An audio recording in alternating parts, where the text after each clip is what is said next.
Chapter 5. As Congress began to meet, James Madison wrote to his father, "We are in a wilderness without a single footstep to guide us. Those who may follow will have an easier task." It is interesting that James used the word may, perhaps not even aware of the edge of doubt he was expressing, yet no one was sure if this experiment in government would last. Some were frankly skeptical, and some were not afraid to hint that if they didn't get their way, they might just quit and go home. Some acted as if they didn't care, but James would not let himself be discouraged. He took the lead on the floor of the House of Representatives as if he were determined that the government would go on forever, or at least as long as he had breathed breath in his body. He proposed that a Department of War, a Department of Finance, a Department of Foreign Affairs be established to help the president run executive affairs. He set in motion an act that established a nation court system. He had no trouble in carrying these measures, but when he asked for anonymous approval of the Bill of Rights, it was as if he had suddenly bumped into a hornet's nest. This was the bill which people had been crying for, yet here they were abuzz with objections. What was the hurry? Some asked. There were more important things to do. Leave the Constitution alone. There had been enough trouble about it. Why bother with the South Carolinian representative called milk and water amendments? A few who had still not given up hope for a second Constitution convention plotted for a way to go back and begin over again. And there was James Madison, who had a first thought a Bill of Rights unnecessary, arguing in its favor. Why? He was just keeping a promise. People who had been promised a Bill of Rights at the ratifying convention must not be disappointed. Actually, Madison had become convinced that a Bill of Rights was a good idea, not only because it would make people feel safer, but because it would help the courts. If certain basic rights were specifically guaranteed, such as freedom of the press, freedom of speech, freedom of religion, the courts would find it easier to protect minorities when they were oppressed by larger, more powerful groups. Week after week, they argued, but the biggest obstacle turned out to be the clause on freedom of religion. No religion shall be established by law, nor shall the equal rights of conscience be infringed. That sounded too drastic.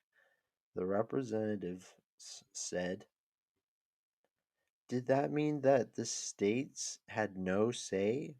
Worse still, didn't this discourage religion altogether? No, no, Madison explained. It only meant that no laws could force a person to worship in any way that went against his conscience. In Madison's own mind, religion should be kept absolutely out of government. Later, he was opposed taxpayers' money being used for any purpose related to religion. No public land should be given to churches. Congressional chaplains should not be paid from government funds, but now he accepted the final wording, which was limited to the law that the national government might make.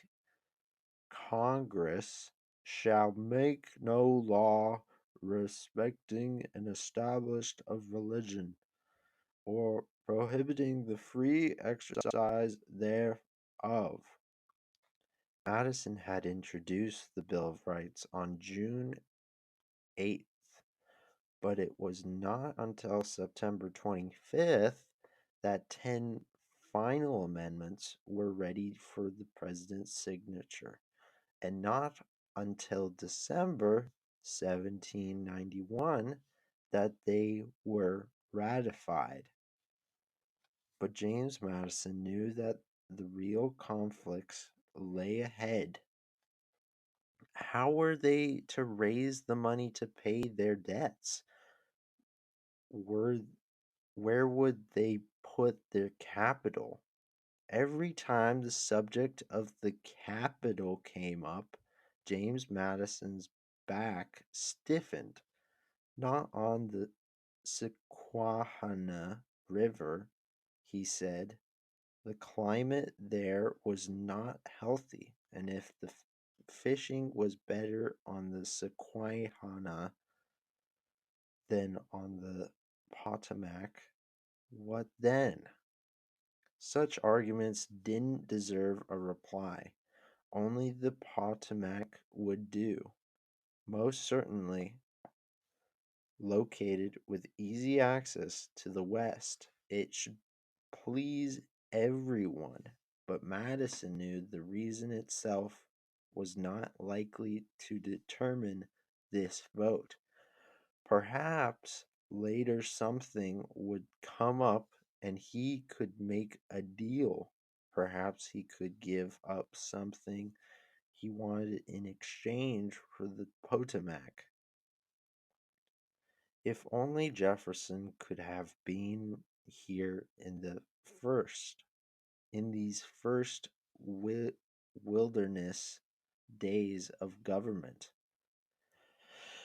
These two good friends had kept up a steady correspondence during Jefferson's stay in France. Jefferson had sent Madison all kind of books unavailable in America and variety of gadgets that would appeal to the scientific interest of both men.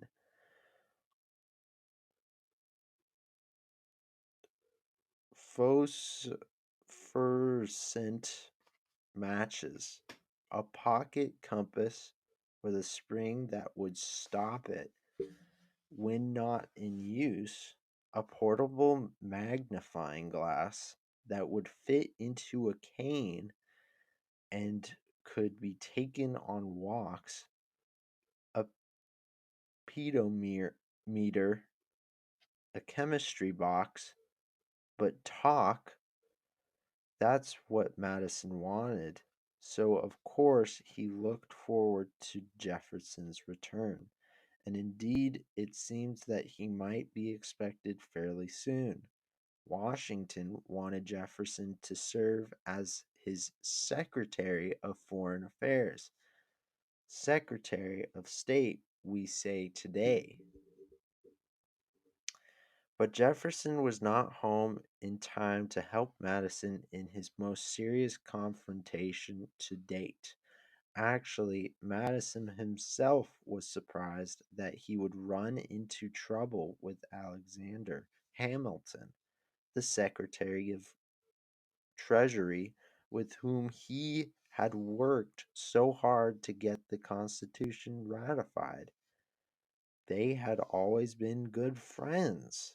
In the days of the constitutional debate, a little girl remembered watching the two men sitting together in the yard next door, throwing back their heads in laughter as they played with a neighbor's pet monkey.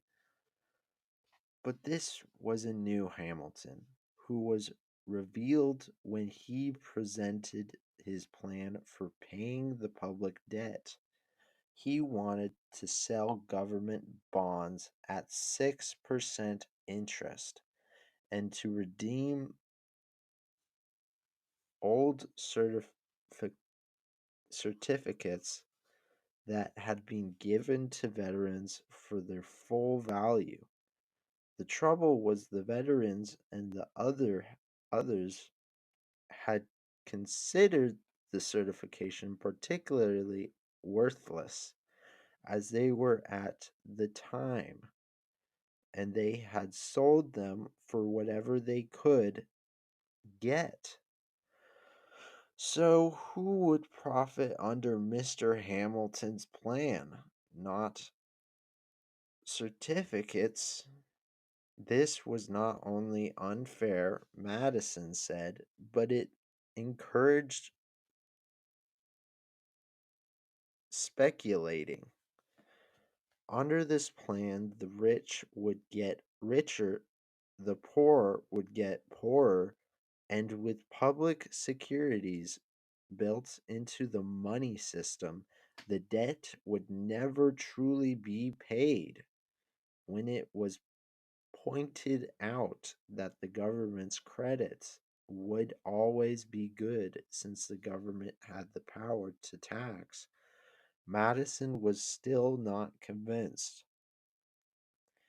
What did this do to the idea of a virtuous little pay as you go republic that Mr. Madison thought they all shared? Then, to make matters worse, Hamilton proposed that the national government assume all the debts that the state government owed, with no allowance for the fact that some states, like Virginia, had already paid off part of their debts. More unfairness, Madison said, a bigger debt, another incentive to speculators. When the debate hit the floor of the House, the country learned for the first time that Congress could at a moment's notice turn into a theater. Senators took time off so they could listen to the proceedings. Abigail Adams, wife of Vice President, and her lady friend thronged into the galleries.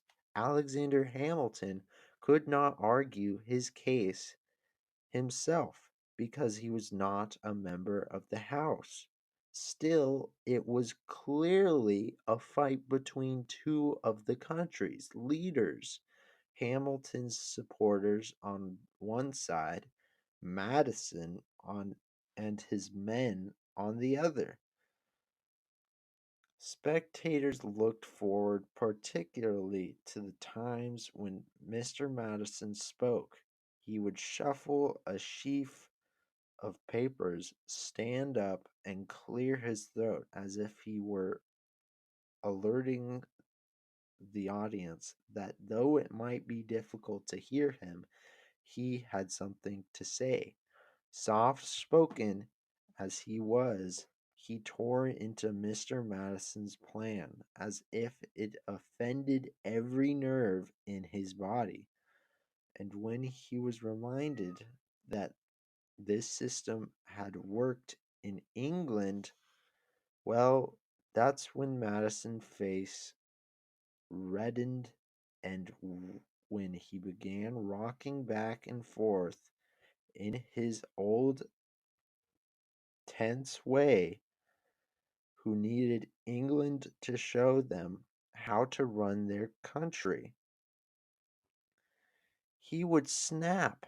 Madison may still have borne old grudges against England, but what he particularly resented now was the way England continued to act as if the United States were a second rate nation, hardly worth anyone's attention. On the other hand,